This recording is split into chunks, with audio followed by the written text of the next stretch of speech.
నటుడు రజనీకాంత్ ఎంత ఫేమస్సో ఇప్పుడు పన్నీర్ సెల్వం అంతే ఫేమస్గా మారుతున్నాడు. తమిళనాడు ప్రజల ముందుకు కొత్త కబాలి వచ్చేశాడు. కబాలి డా అంటూ రజనీకాంత్ ఇటీవలే కబాలి సినిమాలో పంచ్ డైలాగుతో జనాల్ని అదరగొట్టినట్లుగా ఇప్పుడు మరో కబాలి రంగంలోకి దిగాడు. పిలవగానే వచ్చి జీ హుజూర్ అనడానికి నీ ఇంటి పాలేరననుకున్నావా చిన్నమ్మ, సెల్వం పన్నీర్ సెల్వం అంటూ జనాల్ని వెర్రెత్తిస్తున్నాడు.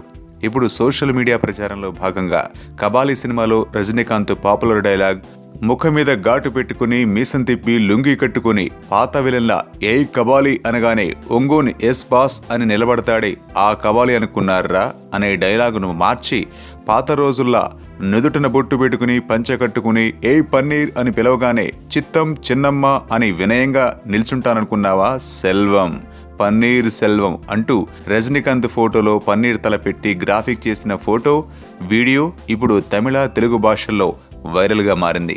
కబాలి సినిమాలో రజనీ డైలాగ్ జనాన్ని ఎంత ఆకట్టుకుందో ఇప్పుడు పన్నీర్ సెల్వం డైలాగ్ కూడా టైమ్లీగా అంతే స్థాయిలో పేలింది. కబాలి వేషంలో ఉన్న పన్నీర్ సెల్వం ఫోటోను చూస్తున్న జనం వెర్రెత్తిపోతూ చిన్నమ్మను తలుచుకుని విరగబడి నవ్వుకుంటున్నారట. ఎంతైనా రజనీకాంత్ డైలాగా మజాకా, పన్నీర్కు కొంత క్రేజ్ ఫ్రీగా వచ్చినట్లే అంటున్నారు తమిళ ప్రజలు.